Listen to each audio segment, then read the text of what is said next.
someone's experience is truth to them. Where we find common ground is, yes, that is your truth. And there exists an absolute truth as well. And they're not incompatible because the individual can be wrong. Totally reconciles it. They can have their truth, live their life every single day by it, and never be confronted with that false Plato's cave. That's their reality. The shadows are real, and nothing else outside the cave is real. And they're wrong.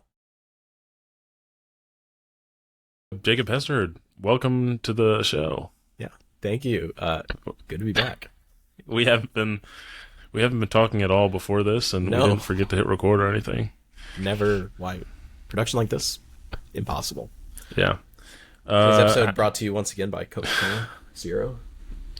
We're going to have to mute that out, but... Yep. Not sponsored, affiliated in any way. And water. Just enjoyers.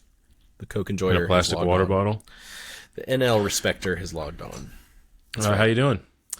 Pretty good, man. All in all, could be worse, right?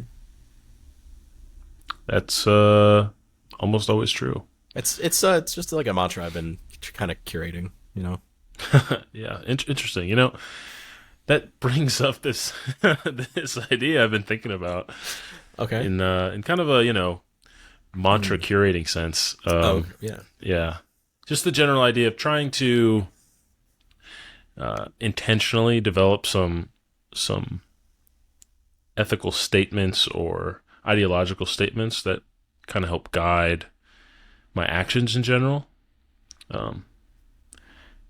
For example, one that I've been trying to implement recently, and I'm trying to put them in places, maybe not in the physical world, but digitally too, where I'll, passively come across them so that they're kind of subconsciously ingrained. But the one that I've thought of most recently is the idea that there are things that I know for a fact that are false. And it's kind of representing this idea that, I could just be wrong. And sometimes you think that you're right to such an extent, and you think that certain things are true, and you have certain perspectives on the world. And, the you from 5 years ago might disagree with you, and the you in 5 years might disagree, because the trueness of whatever perspective you currently hold is part of the context you're in. Yeah, man, Roman emperors on their triumph parade would hire a guy to be behind them in the chariot whispering, "Remember, you're only human." And you're doing that, without having to pay a guy. That's powerful. Yeah. No, that's a good one. Hubris and pride comes before the fall. These are things that are known to be incredibly destructive. They are not themselves destructive, but they open the door for chaos. And the problem, I think, is when you're too sure of yourself and therefore blind to those dangers, you never see them coming until it's too late. Yeah. And one of the things that brought this up to me recently was, the Olympics have been going on. Mm. And there's been different controversies throughout the Olympics. But just like with any news, but it's, I guess, exceptionally obvious because the Olympics are the world stage, is people will, including myself, make a judgment about something or a situation or an event.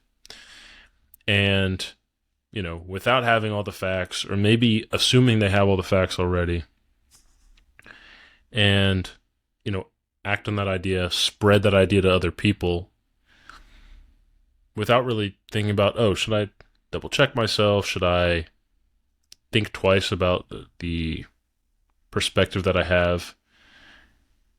And then, it turns out that you were wrong in the first place, and maybe you're willing to acknowledge that or not, but it definitely just goes to show, you can believe something so passionately to be true, whether or not it's a big deal or not. We get, we're human. We get caught up in our emotions. And, the vehemence with which you believe something doesn't make it any more accurate. So that's just kind of like the most recent example. I know I didn't go into specifics.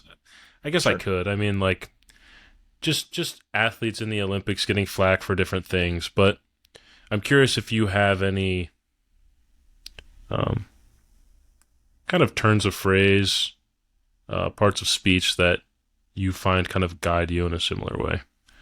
Oh yeah. I know I do. I'll have to chew on that for a while to come up with some good nuggets. But I know I do. You know, they're almost like I mean, mantra is a good. You know, you just kind of some of them have been with you for so long. They really feel like they're part of you. They're certainly part of the reason you are who you are today. Yeah, I've definitely accrued some of those along the way. And even I would say even habits are kind of similar, right? Habits are things you do a certain way for whatever reason. Usually starts out innocuously. It's just the way you did it the first time. And now you put your left shoe on before your right every time. And it's not intentional at this point. It's how you put your shoes on when you're not thinking about it. And my mantras throughout the day are kind of like that. And both of those things can tread into like obsessive compulsion very easily. But when done quote unquote normally, or what I would healthfully, right? By definition, it's good if it's healthy. But for most people, I would say that we participate in those kinds of things, and they're very similar habits. And these the habit itself of self-talk, right?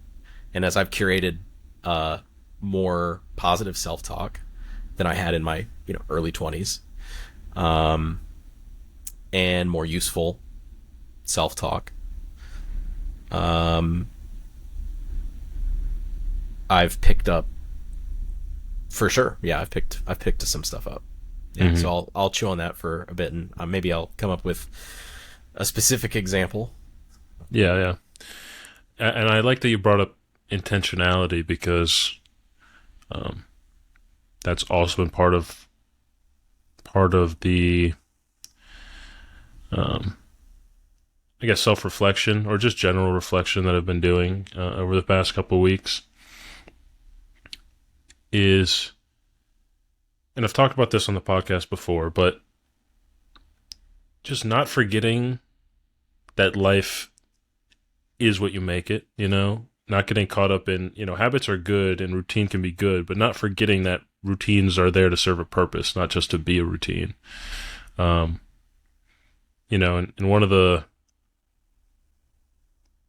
biggest examples of this is kind of realizing that the obvious choices in front of you are not necessarily the only choices.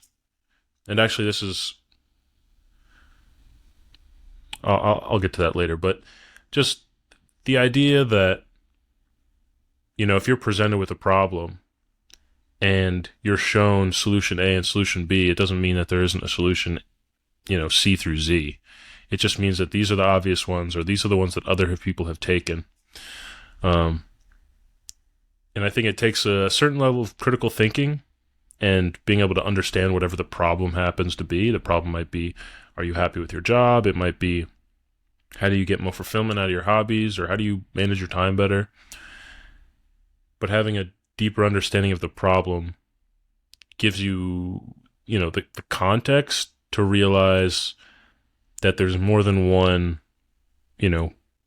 puzzle piece that could fit into this, the space of the solution. Yeah, Kind of a clunky metaphor, but I mean, even and I know this was just for example, but even the arbitrary construct of invoking language of the alphabet, which we all know ends at Z, is a framework that you might understand your world through, and limit yourself. You're like, oh, of course I have A through Z, and it's like, well, you might actually have numbers too, or something that this metaphor breaks down. Well, too you can have quickly phonetic to address. sounds that are not in the, English alphabet. But I know that's just for example. But I think what you're getting at is that there are multiple obstacles to truly understanding a problem, which is like the first step to understanding the solution.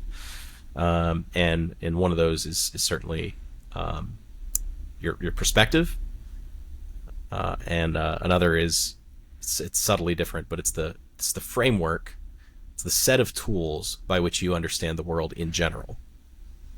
And we all have our senses, but then we all develop our own stuff kind of with those, and on top of those we build superstructures of understanding. The most fundamental being, who we think we are, I guess. Getting a little philosophical, but yeah, how you see yourself is really the biggest square one to start from any problem. And I'm not even talking how do others perceive me, like not how do I perceive myself, even. It's who's I, right? Who am I? And if you understand that really, really well, and you're really comfortable with it, like, you've got a lot of the battle conquered already. Yeah, I mean, if you can even understand something like that, Yeah, I mean, I think part of being in a good place with that is understanding your limitations, is knowing about death, and letting that freak you out a little bit. And then being like, okay, well, in the meantime, I'm going to not freak out forever, because I could do that. I could freak out forever. And I'm choosing not to. When I stare up at the stars, I can feel small, and then I can go to work the next day. But being able to appreciate both those circumstances is an important part of being human, right? Or what we would, I think, universally agree is one of the greatest fulfillments of being human, is that range, almost. I want to get your take on this, I guess, ideology I've been kind of thinking about, and it relates heavily to that, what it means to, like, not just be human, but have a perspective, have a way of doing things and looking at things. And, it's really one more of these phrases that I'm kind of working on. I haven't narrowed down the wording yet to make it quite as concise, but essentially the idea is that the way that you do things is not the only way to do things, right? And that could be expanded to the way that you see things is not the only way that people can see things. And to really understand this, I think you kind of have to break the levels of appreciating perspective are broken down into, and this might end up being a little bit long-winded, but, when you're a kid, when you're a kid, your perspective is kind of the only one that matters, right? I wouldn't necessarily call it inherently selfish, but you're only aware of your own needs. You're only really conscious that I want this, I'm hungry, or, whatever. And, this kind of drastic evolution happens in the mind where you can start realizing that, like my parents and, maybe my siblings or my friends, they have their own perspective. And the things that I see are not the things that they see, right? If they leave the room, they can't experience what's in the room. Yeah, we don't even develop that till like 4 or 5 years old, theory of mind, something like that. And, you kind of develop that sense that, when mom leaves my bedroom, she's out in the hallway experiencing other things, and I'm not there experiencing them. She doesn't cease to exist just because she ceases to exist to me. Right. And you get a little bit older and you realize not only do those perspectives exist, but they have a value. right? Your perspective isn't the only one that's important, right? Which is where you kind of get like the selfishness and or the more selfish behavior, in like toddler age or maybe a little bit older. That's only Where- describable as selfish from an outsider looking Yeah. in. For that person, it is the only opinion. Exactly. And so when you develop a little bit beyond that, you start appreciating, oh, like mommy has feelings, daddy has feelings, brother has feelings. That's when you start doing people favors for the first time, giving people gifts, right? You can finally put a value on other people's experience. And once you get there and you kind of realize that other people's perspective and experience have value, there's a time when you still assume that your perspective is the most important. And then you kind of evolve to, other people's perspectives maybe are equally important. That evolution doesn't always happen, and it doesn't necessarily have to go in that order, but I think you can kind of get stuck, and maybe it's like not even, you could say politically correct, to take a step beyond that and realize that, yes, other people's perspectives have value, but there are perspectives and opinions that are better than others, functionally, morally, ethically, whatever standard you want to hold them to. And that just because everyone, has some validity does not mean that level of validity is equivalent.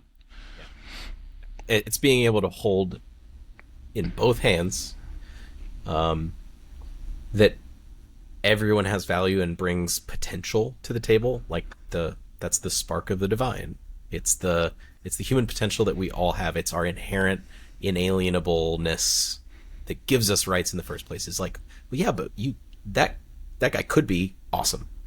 So we're gonna let him be awesome until proven otherwise, right? Like, he's a total jerk, we'll reassess. But then also simultaneously realize, like, yeah, he could be a total jerk, or just to be wrong about all these things. I think it is something we're struggling with in our culture a little bit today.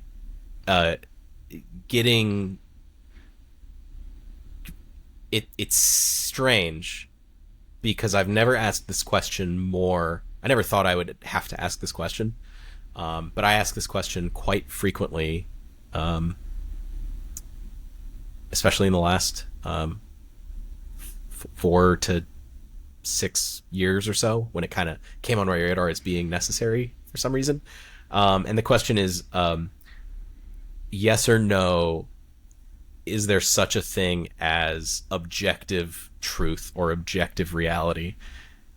And the amount of hedged answers I get to that question blows my mind, because it's a great way to set my perspective for, this is who I'm talking to.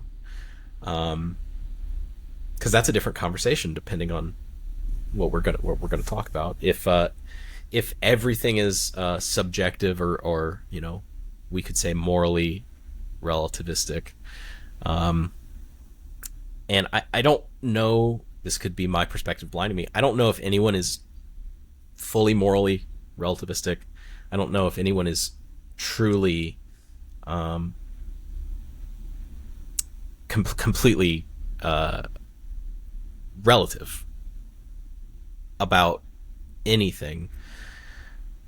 I think there may be an element of that in a lot of people, and we're just not using the same set of vocabulary, and we're talking past each other. I acknowledge that, but I think, I don't know. I want to believe that absolute truths exist. That's my worldview, and I'd be very uncomfortable if I was to be shown evidence that no such truth exists, because I hold that to a very high standard. It's kind of where I start from every day. So I think that's one of the reasons it makes that conversation difficult with most people, is I think most people are starting from a place like, well, everyone's opinion is their truth, therefore, and then they go from there. So me challenging that is like, brother, we're not going to go. Mm-hmm.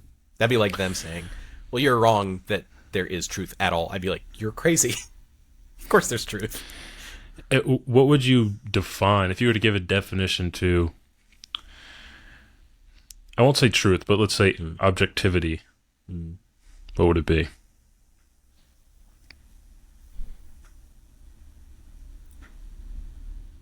At some point, it collapses down to philosophy. Right? Because any language I invoke, about an observer, right? We can break that down. You could say something about reproducible things in science, and even if you accept that from the non-philosophical stance, you're like, okay, yes, that happens. There's actually no indication that the experiment will produce the exact same results this time. There's just a very, very good indicator that it will, because it always has. There's actually no proof that the sun will rise tomorrow, right? But I think that but is where absolute truthists such as myself, radical as we are, find solace, because we're like, yeah, the but is actually good enough, because there is actually no reason for me to doubt that. Ultimately, it's faith. That's another thing people are going to be uncomfortable with, but ultimately we put our faith somewhere as people, whether we are super aware of that process or not. And to have faith in truths being possible, I think you have to be comfortable with the but the sun's probably going to rise tomorrow, but the experiment's going to produce the same results because there's no reason to expect that it won't, and we are comfortable, I guess, with the uncomfortability that it might not. We're like, yeah, it might not. It's like the death thing, right? I could be worried about death. It could freak me out, and I could freak out for the rest of my life. But, right, to what good is it? To what end, right? Yeah. I think your point about really statistics, assuming the sun is going to rise because it has every day. And I don't know, we won't go into that yet, but just real quick about that, I think that's a super interesting point, because I live my life in general largely based on statistics and probability. That may sound kind of odd, but like pretty much everyone does, right? You don't not fill up your car because you think, oh, well, the probability is I can drive without gas, or I can't drive without gas, but I'm going to ignore it, right? It's maybe not the most obviously translatable to statistics or probability, but that's generally what you can boil it down to, is this thing likely to act the way I expect it to? Yeah. That's kind of the human endeavor for a lot of things. This is not so much a mantra as it is something that I have, through some other mantra maybe, made myself become more aware of in myself. And that is my desire to know the future. And the mantra maybe is something along the lines of, and that's impossible. So, let's not quit while we're ahead, but like, let's not go too deep down that rabbit hole, because that's just suffering unnecessarily. Go ahead and get comfortable knowing that you can't know the truth, and we'll cut that suffering a little bit shorter. It's not an ascetic monk level of self-control, because when something bad happens and you're not sure exactly the details, you want to know the details right now for whatever. It's not going to change the reality you're in. Maybe you can start to prepare to recover from that bad thing a little bit sooner, and that's got worth. But I've cultivated this awareness in myself that many of the unnecessary sufferings I subject myself to are based on this innate desire to know what the future is going to bring. And I think that's pretty universal in whatever way it manifests itself in other people. We want to know the future and we can't. Yeah. We can make really good guesses, though, with statistics or lived experience, which is one of the reasons why someone's experience is truth to them. It's not just their perspective. There's something more than that for sure. And I think where we find common ground is right there in that Venn diagram where it's like, that is your truth. And then maybe we're just going a step further by saying, and there exists an absolute truth as well, and they're not incompatible. Because the individual can be wrong. That totally reconciles it, right? They can't actually be wrong. They can have their truth, live their life every single day by it, and never be confronted with that falsehood of that reality, right? It's like Plato's cave. That's their reality. The shadows are real, and nothing else outside the cave is real, and they're wrong. But if a tree falls in a forest that nobody's around to hear, right? It's like, how wrong are they? Because for that 3-year-old, they are the only person who has an opinion.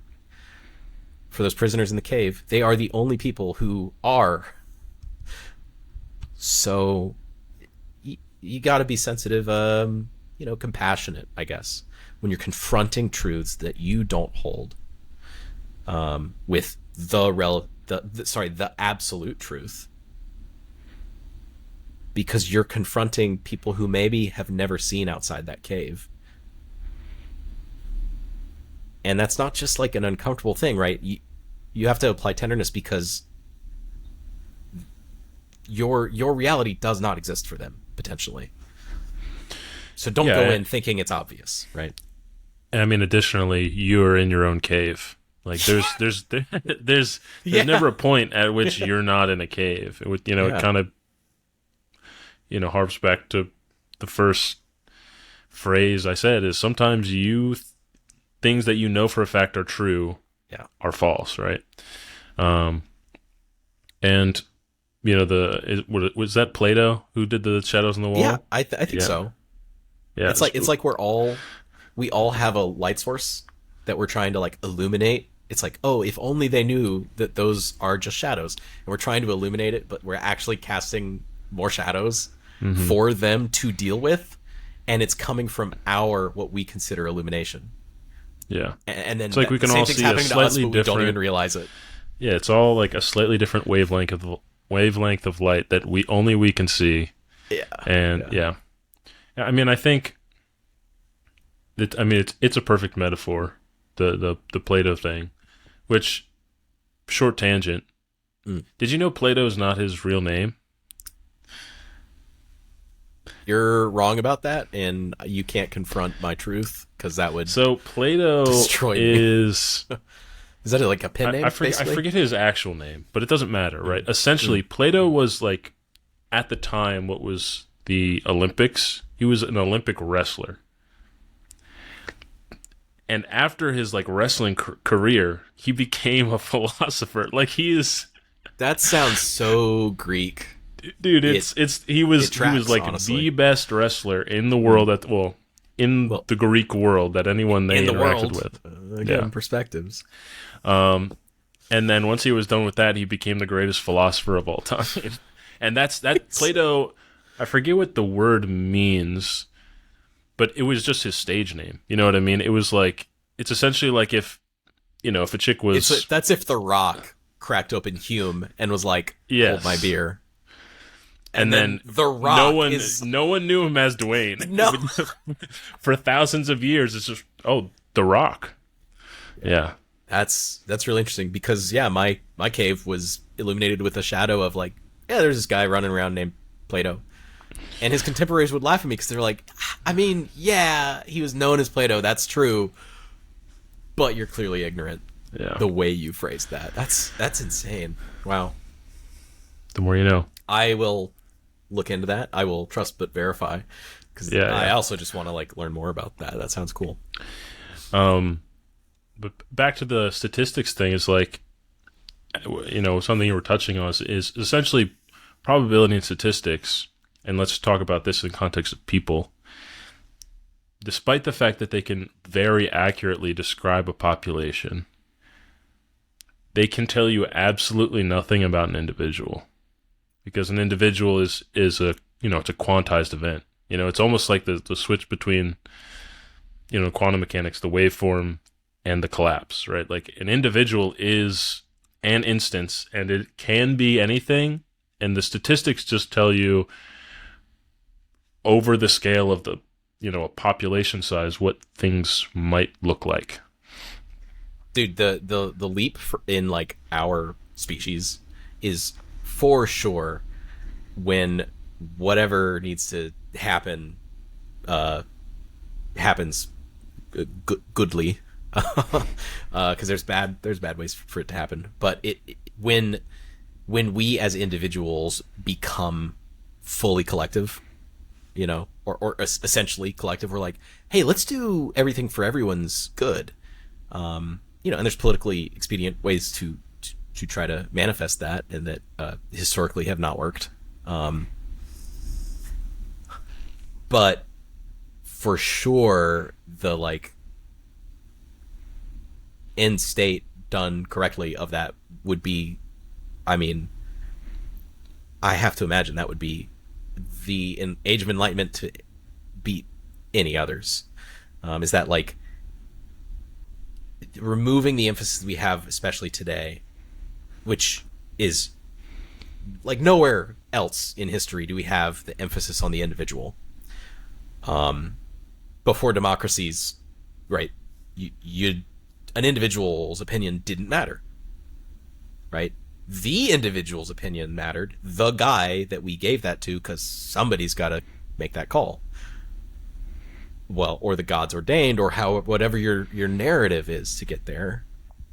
That's just how it was. But like letting the everyman have an opinion on something would have been scoffed at. And it's very rare to have a society structured that way, because I think naturally, because of the phenomenon you're describing with statistics. So I promise there's a through line to this, because those statistics are true on the whole, and they break down at the individual. They're irrelevant. They are not true. In fact, they're more often than not inaccurate. But it's so funny if you take a group of uninformed, just everymen, and ask them to estimate something like a jar of jelly beans. Each individual guess will be wildly wrong, but the aggregate will be wildly accurate. It is impressive how good we are as a collective at getting stuff right. And I think that is the usefulness that statistics can give us. It is limited to the collective, pretty much. And the individual desire is to take that statistic and go, and therefore I have a pretty good indication of my predictive future desire that I so desperately want to tell myself, while I'm slowly descending towards the fear of death once again. It's like, no, you can't predict the future. You will experience variance. Like, sorry. Yeah. I want to go back a little bit to when we were talking about objectivity. And, you gave a kind of definition of, absolute truth and objectivity. But I kind of, I wouldn't say I disagree, but despite there being some objective truths, which is hard to say because everything we experience is through a subjective, perspective. But I think there are still objective things that don't necessarily have a right answer. And as you mentioned with, this really goes into philosophy, but once you start asking questions that are more complex than, is there a computer on my desk? Then everything kind of gets fuzzy. And the objective answer itself might even be fuzzy. And and I'm trying to think of a good example, like ethically. Murder is wrong. Well, let's go with one that's even more fuzzy, right? Okay. Like, what is the right age for people to be able to get a driver's license? That depends there on might be an what you objective value. answer, but the answer itself might be still a range or a fuzzy or just kind of some kind of bell curve in the sense that, it's not 16. Like, there's no way the answer is just a number, but it's Right. definitely not 345. Right. Well, in a way, I would argue, it can be a number. It can just be a number. And that depends on two factors: what you value. It's the thing you want to maximize or minimize, or it's the set of things that you want to maximize and minimize. And then it's in this case, the number, the age that approximates that ideal the best through whatever means you've decided. Again, that's actually a third axis of what is your metric for truth. Like, how do you measure what you consider to be valuable inputs to that equation? Well, I would say that I still disagree, but it's because not objective. Well, yeah, it depends what you mean by objective, Right. but The way I framed it is incredibly objective, but what you're describing is the objectivist truth of what is the age. The most objective truth is it is literally different for every individual person. And that's by definition completely relative. So it is fuzzy. It oscillates between both. yeah, and not only is it different for every person, but there's more than one right answer. Is kind of the point there, because what's the best way? So let's say you have a way to score this, right?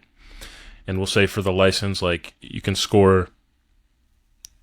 Your only value is safety. Let's say you have a score from 0 to 100 in safety. Well, it may be that at age, any number above 100 is the safest. You'll have 0 accidents. Right. Because no one will be driving at, over 100. Yep. Or, you have to be 0.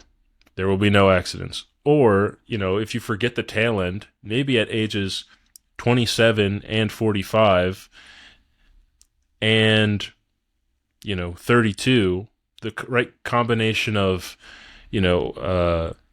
intuition, athleticism, attentiveness, all combine, and they all equal to be the same level of safetyness, or the same level of safety. So it's regardless of what you pick, or not regardless of what you pick, but there are multiple answers that can be as objectively as you can aspire to be right, despite there still being wrong answers. And that's kind of the point with the second phrase I got at, which is, just because there are other ways of doing things that have a value doesn't mean they're as good, right? There's a way to get second safest, but if your measure is safety, there's a better outcome. Gotcha. So you're separating the truth of ideals from what is in reality an ideal state, because some of the maximized ideals are self-defeating, or they don't even accomplish what they're setting out to do, because it's kind of inherent in that question is so that people can drive, even though it's never really assumable in the question per se, but we're all going to assume it. It's kind of like those are the two things you're min-maxing. It's like, safety, but not at the expense of liberty, right? And in those examples where, well, no one's driving, it's like, well, that is the safest. And, it doesn't infringe on liberty too much from certain perspectives, because nobody's dying in car crashes, and technically you don't need to drive. Like, that's not a critical function of life. And Maslow's hierarchy of needs, I think everyone could agree, is like life is kind of the base. So there's objective realities all the way up that echelon that go like, yeah, no one should drive, and we all go like, nah, that's objectively true. But no, we are choosing to do the insane thing, which is get in a car and drive to work every day on our daily commute. That is the most deadly thing we could do most days. Yeah, and I think you put it in a really, really powerful way. I think it's this like beautiful paradigm shift when you stop assuming things, right? All right, the assumed aspect of the question is, but people are going to be driving. What's the safest stage for people to drive if people are going to, usefully, or if it's going to be a part of our society in a significant way. And I think the intention we talked about earlier is a really powerful driver. That was unintentional. A very impactful force, motivation, for noticing those assumed, those assumptions, right? The levels of the question that question the premise of the question in the first place. Yeah, that's another thing that I've been doing recently. That's kind of a mantra. Probably got me there. I still haven't thought of I've thought of a couple. Maybe we'll get back to that. But I get so annoyed by arguing, or at the very least, it gets my attention, and typically that flows right into annoyance, because of what's being argued about or how. People can be real jerks to each other, and I don't love that. So one of the things that I've done to like cope with that is when people are arguing around me, they're kind of inviting. They're making it my problem, so I'm going to make me their problem. And I just make sure to be as annoying as possible in like forcing them to define, oh, well, what do you mean by what age, what is there a constraint on the range of ages? What do you mean by drive a car? Unrestricted access, like anywhere, anytime? Clearly you mean within the bounds of legality as a whole on roads, and like define what you mean, because what we're not going to do is have 2 hours worth of argument over semantics, or starting from two slightly incompatible points of view. We're actually not going to do that, because if it's that simple, we're going to identify that quickly and go like, oh. And then the other thing I try to do is identify common ground, which is like a talking point or something people say in passing, but like it's so important to just like annoyingly remind people how much we agree on things. And it's annoying because it is kind of arbitrary. It's like maybe even a little pedantic, and you have to tread carefully not to like talk down to people or be perceived as doing such, but like really get to the heart of like, hey, we're both humans and we both acknowledge that. Awesome. That's huge. We have kind of respect for each other already, maybe.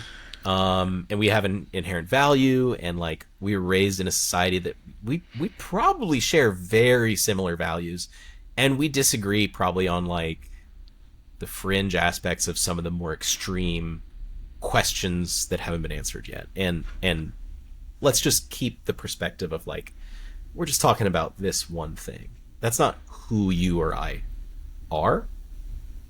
And we both recognize that we could be wrong about it, right? Setting all those perspectives ahead of time is just going to lead to more productive conversation, or it could kill it entirely, which is also great if your coworkers are annoyingly arguing behind you. Just like kill the argument. It's great. It's a superpower. But yeah, going in with the level of intention to forcibly define what parameters you're about to dance around. It's important to getting anywhere in a conversation with another person. It's important to getting anywhere in a conversation with yourself, which is what we're talking about today. Yeah, I think the awareness to, even with simple questions like, how do I get promoted? Something that most people generally would like to be promoted, right? They'd like to have a fancier title, make a little bit more money. But even in those circumstances, it's like, break down the question. Why do I want to be promoted? Do I want to be promoted? Am I promoting within a system that I identify with morally and ethically and financially, whatever?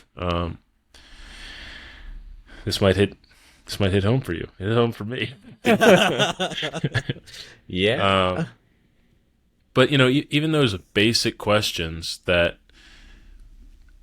you may encounter in conversation with someone else, or you may just encounter in conversation with yourself.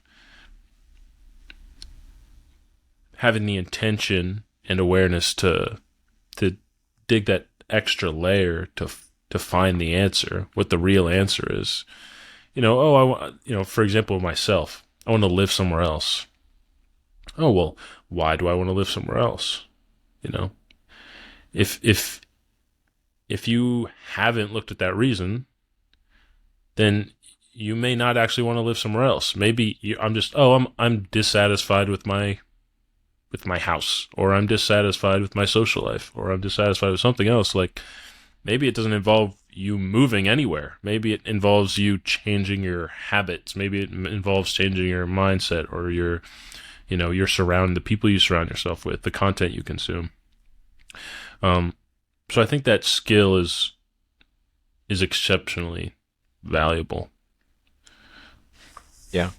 I'm going to hit you with a couple of the mantras that have guided me for a long time.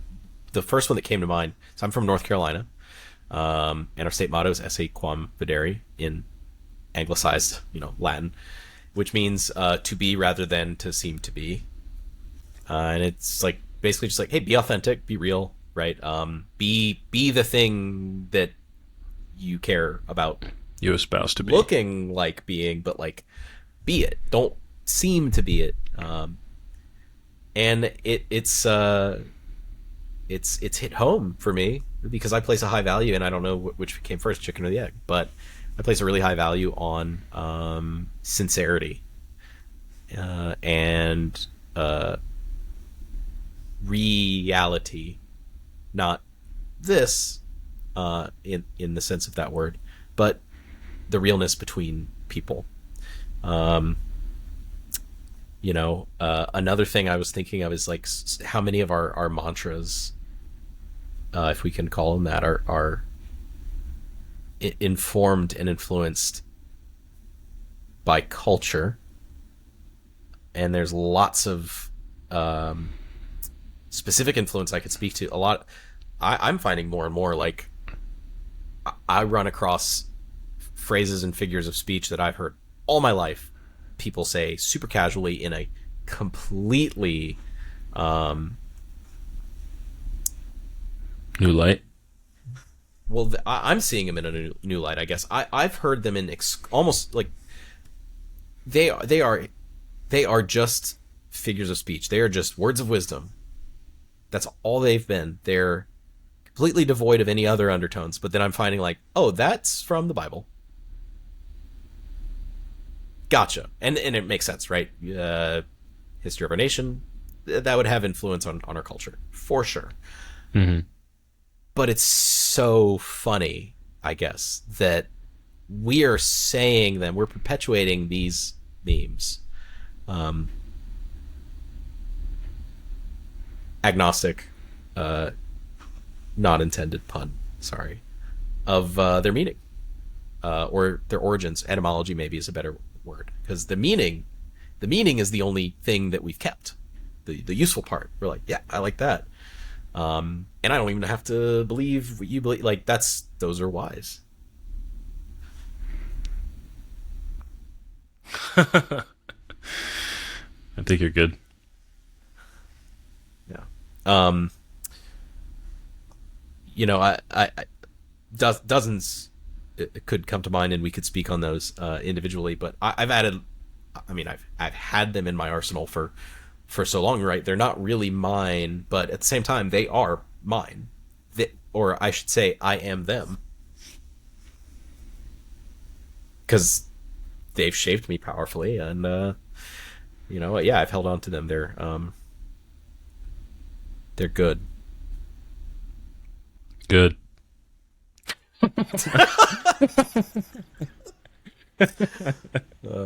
I'm trying here. Yeah, when you said mantras, or like parts of speech that are used so commonplace, like the kind of things that are so overlooked because of how common they are, like when someone sneezes, you say "bless you," or those kind of small things. One of the biggest ones that came into my head as soon as you said that was "be yourself," and how, like, especially growing up, it's just like, what does that mean? What the hell kind of advice is that? Like, it's actually terrible advice in a lot of circumstances. I don't know myself. Like, what does that even? How do I ask that girl out? Oh, just be yourself. No. The answer is not be yourself. The answer is actually be pretty good at what you do and be confident about that, because you're good at it. So what could go wrong? And chicks dig confident. It's not be yourself, because who you are could be a train wreck. Yes, it's literally not. But it's. But it is. And I don't know if we've talked about this on the show before, but I think we've talked about it. But it's like, it's advice that's meant for different stages of your life, right? Certain pieces of advice are meant for when you're a kid. Certain pieces of advice are meant for when you're going through a transitionary period. It might be useful at multiple points throughout your life. But be yourself is a super powerful and just eye-opening piece of advice once you're the person you want to be. and you're on the track you want to be. Yeah. And when I first realized that, I was like, someone, I don't know, I must have been watching something, or someone was talking to me, and they said that piece of advice, and for the first time ever, I was like, oh, yeah, okay, I get it. Like, yeah, I am just gonna fucking be myself. Like, who else am I gonna be? Like, that. But at any other point in my life up to that, I would have been like, that is the most useless, non-advice piece of advice I've ever heard. And how do you deal with that? Like, we have all had that moment, regardless of what the advice was, when we weren't ready for it, right? For whatever reason. And it's a super frustrating feeling. How do you in that moment do something useful? Like, what do you say? Somebody gives you a useless piece of advice, right? Isolated from that horrible feeling, and usually we're confused if we're seeking advice in the first place, right? We're luckily isolated from those problems, but we're talking about the issue. What do you say to that person to solicit maybe useful advice, right? If you're asking the girl out and you're an awkward 16-year-old who's not okay with who you are yet, or at the very least aware that you're not who you are yet, and discards that advice as useless, what do you say to your friend to say, like, hey, I appreciate that advice. I don't think I'm ready for it yet. It's not landing for me. Do you have anything else, right? Is that sufficient to say, like, try again, basically? Or is there something more specific, not to the problem itself, but to the solicitation of advice you are ready for? Is there something more specific, while still universal enough, that you can do to facilitate that? I think, as the receiver of this advice, whatever it might be, obviously it's perfectly fine to say, like, that doesn't resonate with me. But I think the best thing you can do, whenever whenever you interact with anyone, pretty much ever, whenever you're arguing with someone or having a discussion or, you know, trying to get to know them or receiving advice or trying to give advice, is understand their perspective, right? I mean, it's again, another super simple piece of advice, but it's like, if someone gives you a piece of advice, you can't just interpret it in your own mindset. You have to understand not just the words, but what is the meaning they're trying to convey and communicate to you? You know, what is the essence of what they're saying? Because two people can say the same thing and not be trying to communicate the same message. That's the flip side of intentionality, right? It's not just, right, because words are so powerful and you can do so much good with them. Idle words without meaning or with arbitrary meaning or indiscernible meaning are actually dangerous, because if we're going to equate them with, you know, power, they're like any tool that's being wielded haphazardly. You know, a nail gun is really great at creating order and structure, but it's also even better actually at creating like chaos. It's so good at it that you have to be super careful with it. You have to wield it wisely. You have to know how it works for me to be comfortable with you touching it. And yeah, idle words being a bad thing, you know, is a concept in wisdom literature of many ancient Near East societies. And I would wonder if you are the receiver, maybe that's the answer that I'm trying to get to the meat of, is like, if I'm receiving something that does not yet have meaning for me, my responsibility is then to go like, hey, you said a really meaningful thing, but they're coming as idle words to me. Like, so I'm going to fix that by going, what do you mean by that? I'm going to solicit the meaning by whatever means I can, because I want it and I value your input. We're all on the same page there. So it's like, hey, that didn't land for me. It's, I guess, what you're doing when you say like, hey, could you phrase that another way? Or that's a great phrase. Or like, yeah, that gets me out of a lot of jams and a lot of job interviews. Gets you out of the job interview? Yep. Yeah, you say that 5 times, you're out of there. Short, sweet, to the point. But yeah, if I'm not on the same page, like, I actually do have a responsibility, kind of objectively, now that we've had all of this laid out in front of us. A previously subjective experience has kind of collapsed into objectivity. Like, you kind of have to facilitate that. It's rather objectively, it's your responsibility. It cannot be their responsibility, because they're not the ones interpreting. Yeah. Just real quick, because of your point about, you know, idle chatter, idle words having, you know, equal power, but, you know, kind of disparate effect. What do you think the word means? Don't interrupt me. I'm not finished with my thought.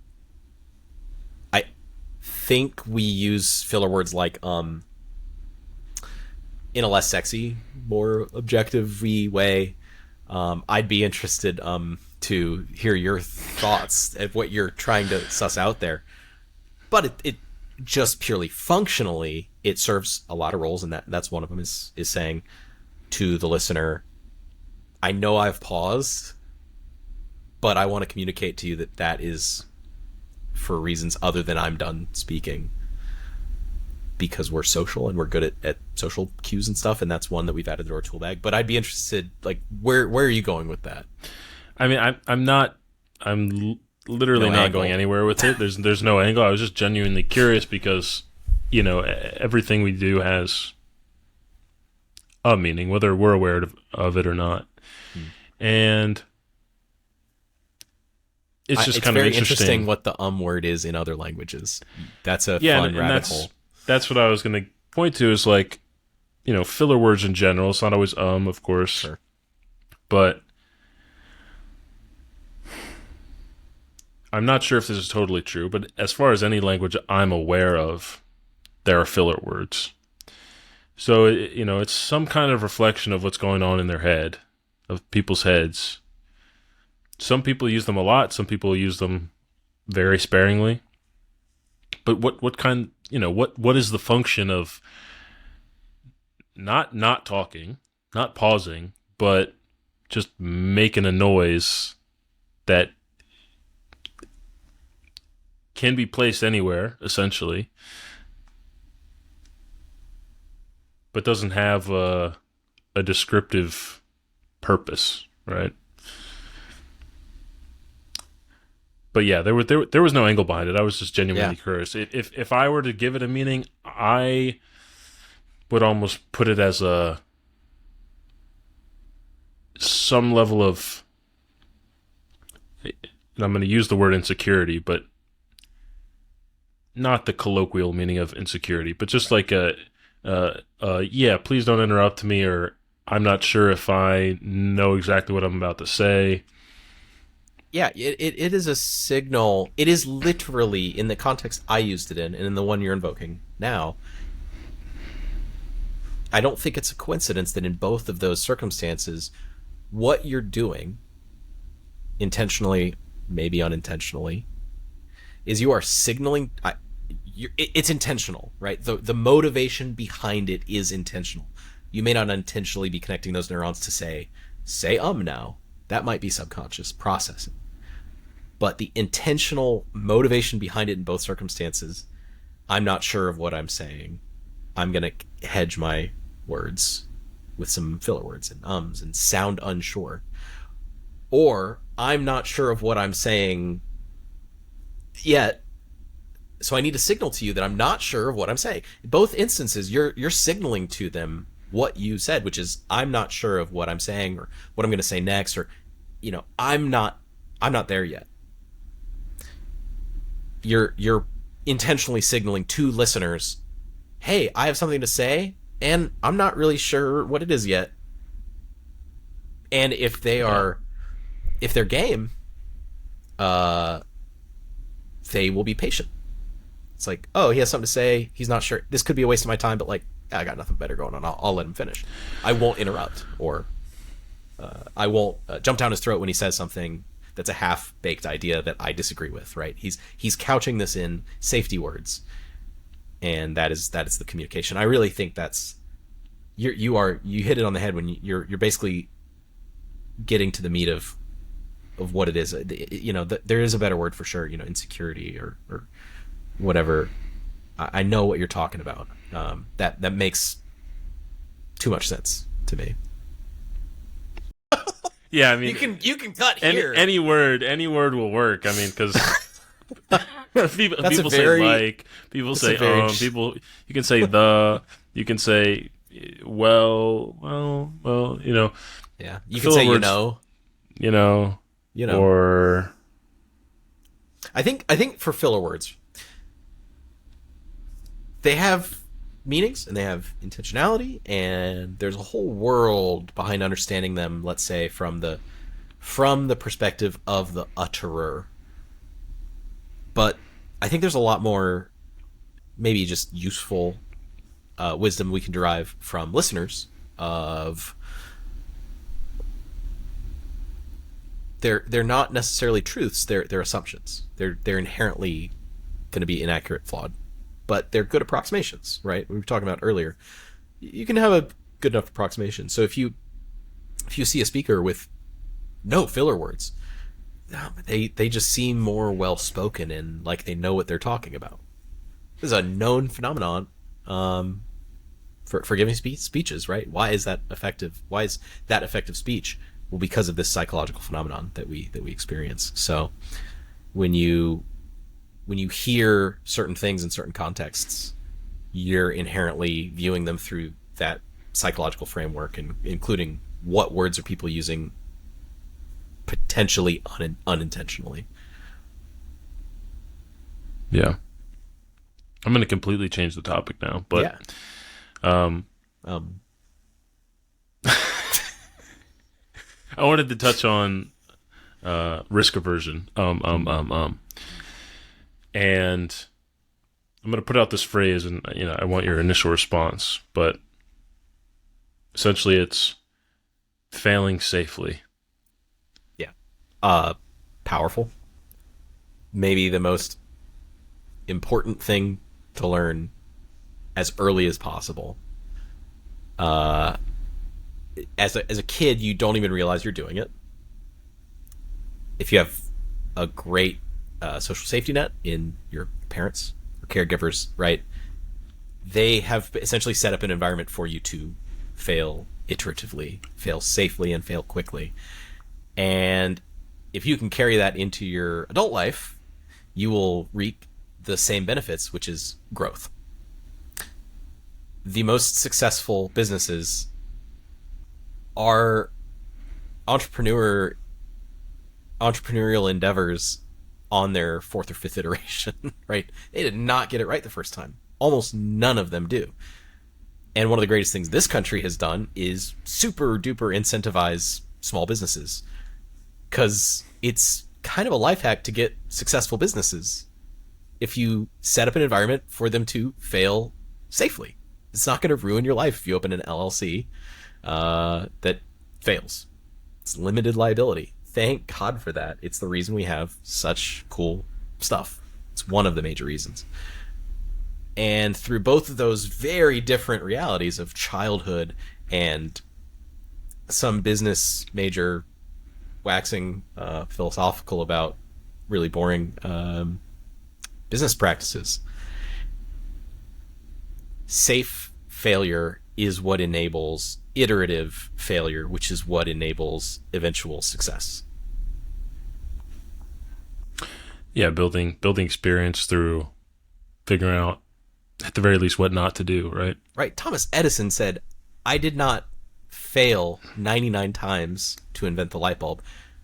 I found 99 ways to successfully not make a light bulb. Exactly. And say what you want about the guy. One, it's a good quote. Two, he might have said it. And three, it really encapsulates the spirit of what we're talking about. And I'm glad you said the spirit of what we're talking about, because this is what we were just talking about. Is words have meaning, right? And this is not at all what I intended to talk about, because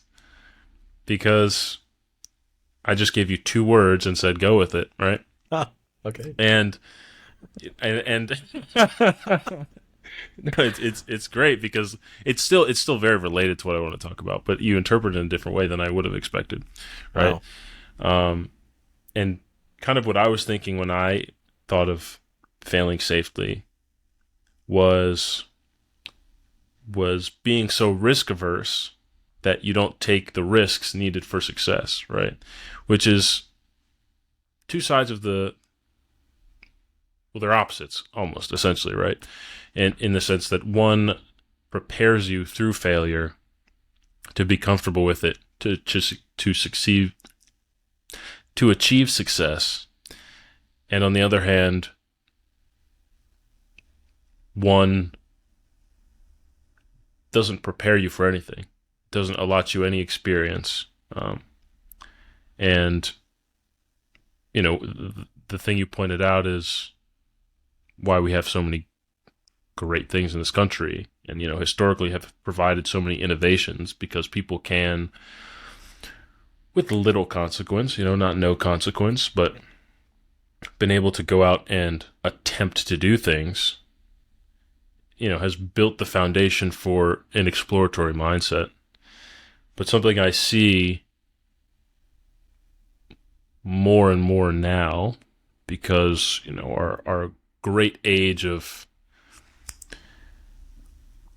I would almost call it our great age of like immigration. You know what I mean? Like all of these people coming to this country for opportunity has kind of, dwindled, because most of the country is settled. And I'm not going to get into anything political, but like just the sense that a lot of people who have been in the country for generation upon generation have had such a safety net that it hasn't made them comfortable with risk.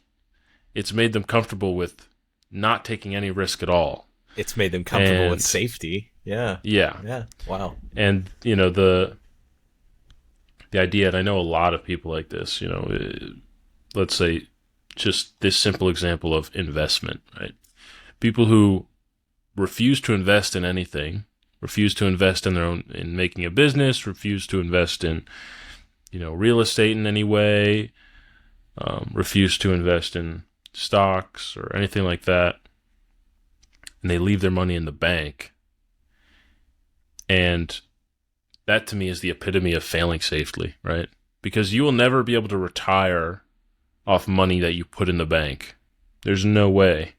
If you save up, you could save up $20,000 a year every single year, which most people cannot do. And by the time your retirement age, you wouldn't even have $1 million.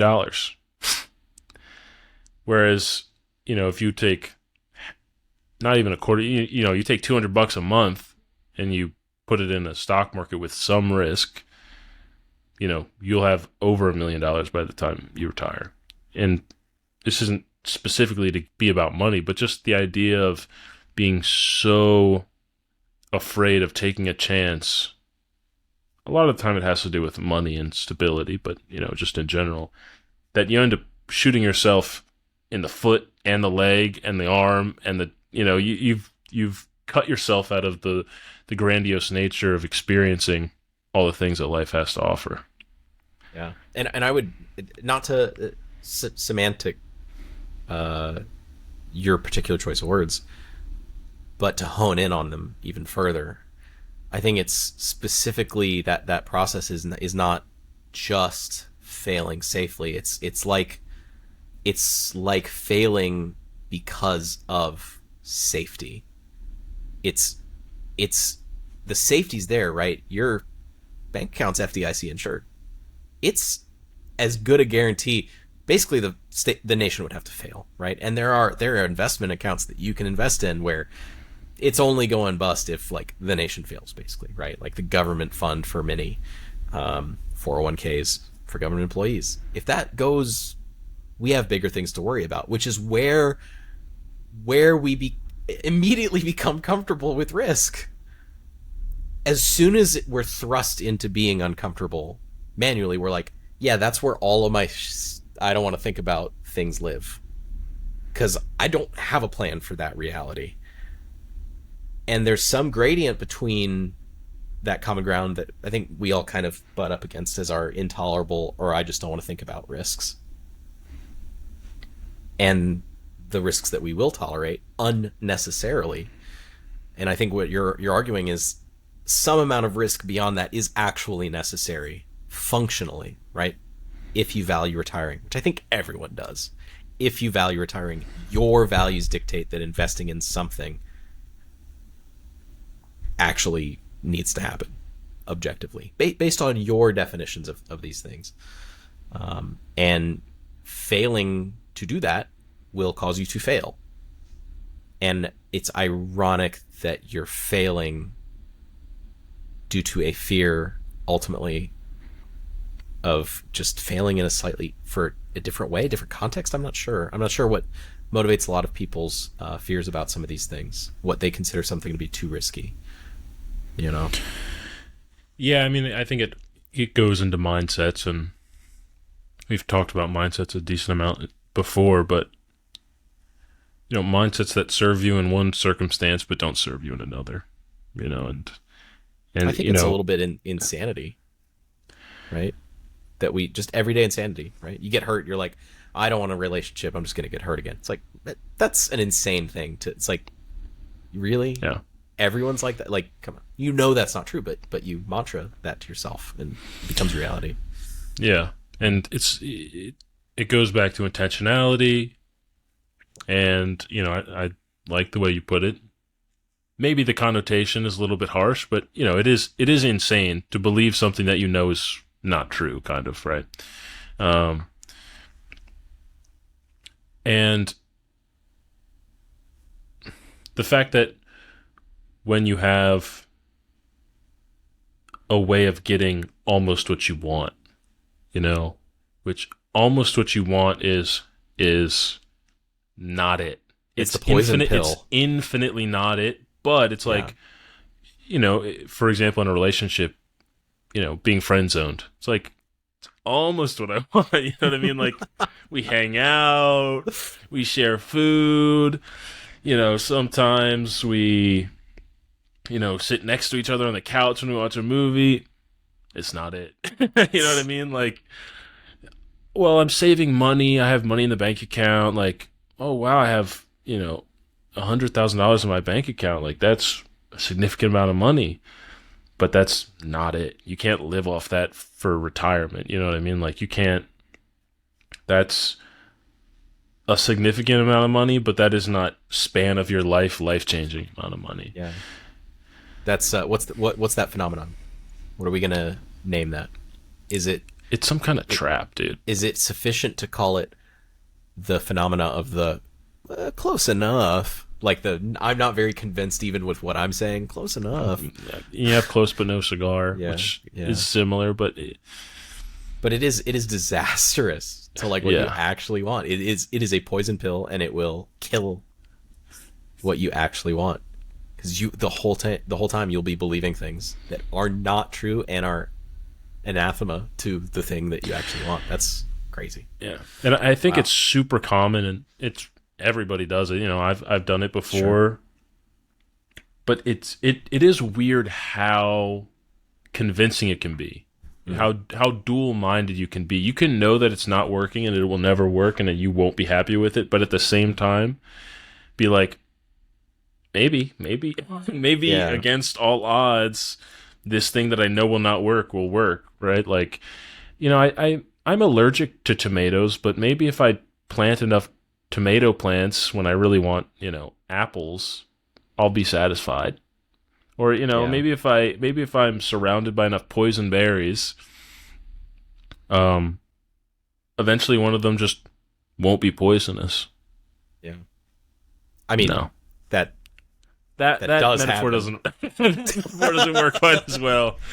Those Evolution things is were wrong. poisonous. Nothing will change. They weren't.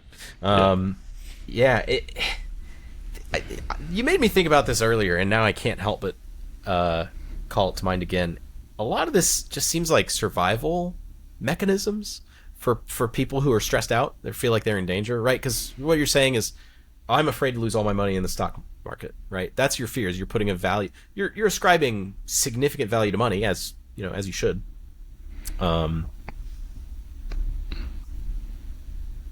But you're then also saying, and if I lose it, like it's so over, right?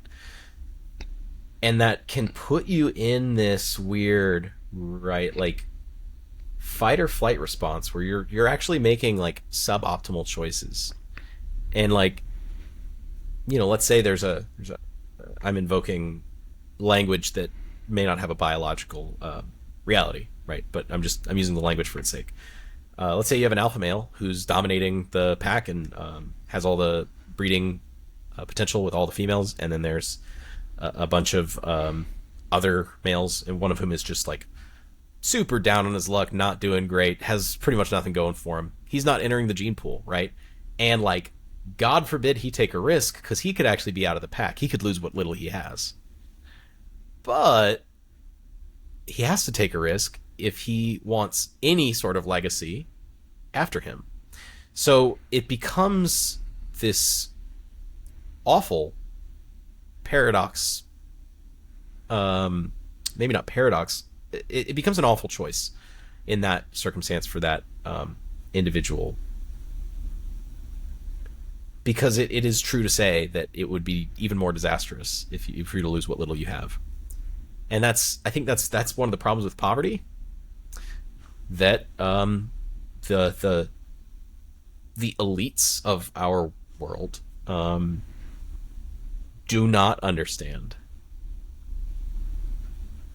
When you don't have an emergency fund and something bad happens, that could be it for you, effectively.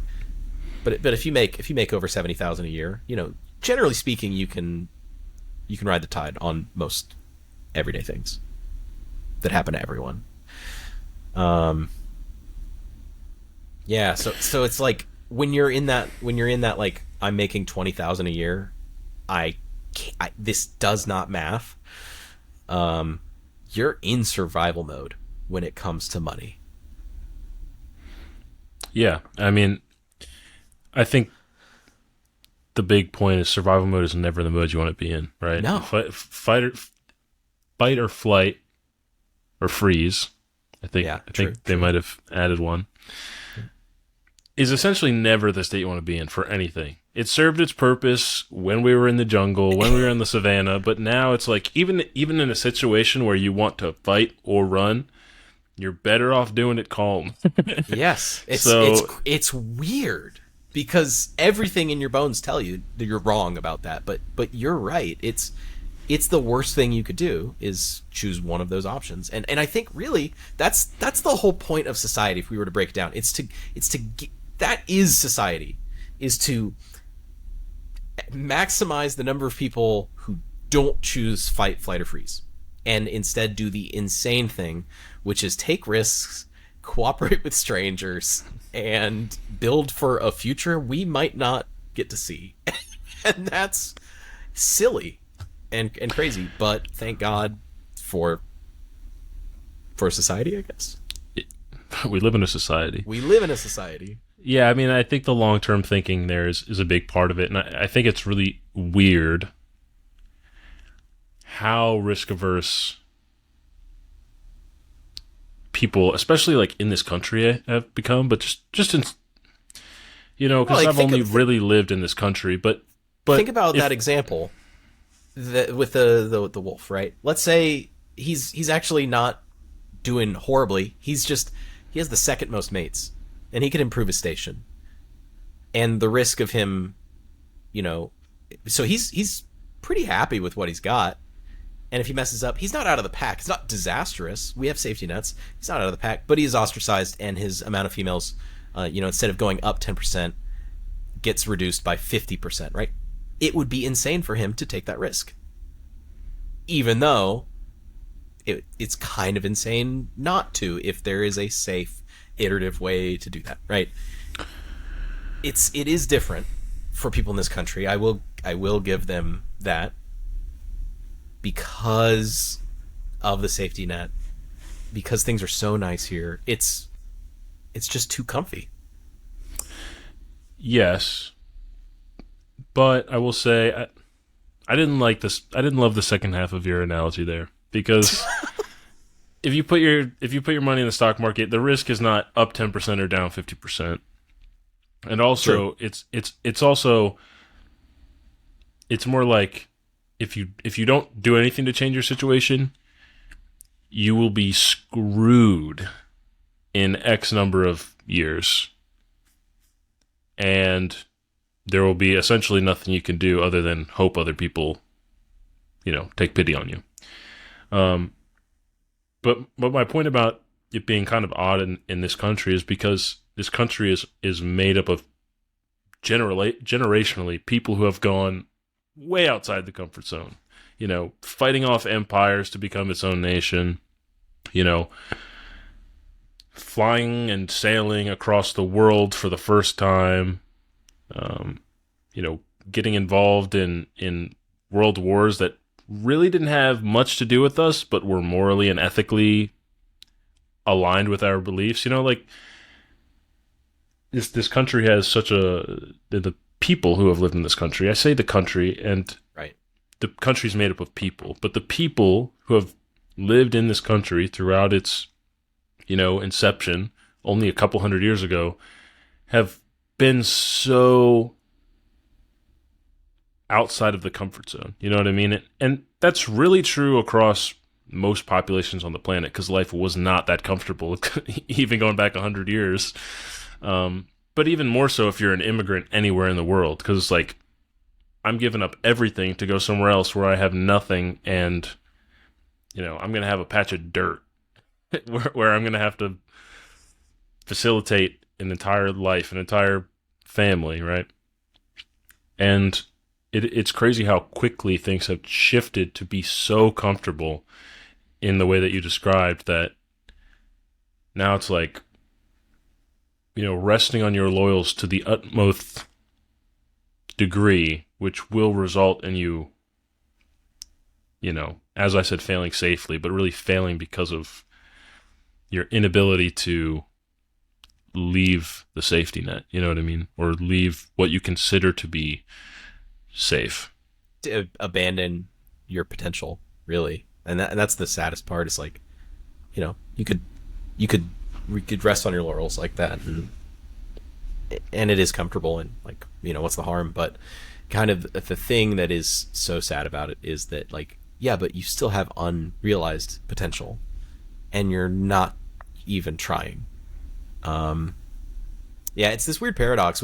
We've made it so safe to take risks here, and maybe that is part of what's made it so safe to not take risks. Maybe they're related somehow, but we've also just made it so safe that, like, I don't even need to take risks anymore. It's a relatively new paradigm, and it's pervasive. I was talking to a young woman I know for a fact wants to have a lot of kids, and she was telling me how anxious she is to have kids because of what could happen. And I had to, like, hey, like, we used to, like, fight like tigers for, like, to eat, to, like, live tomorrow, right? Like, let's put this in perspective, right? I'm not saying there's nothing to be concerned about, but we've been doing this for a long time. We have amazing modern medicine. Like, we have so much in our favor that, like, let's not focus on what could go wrong.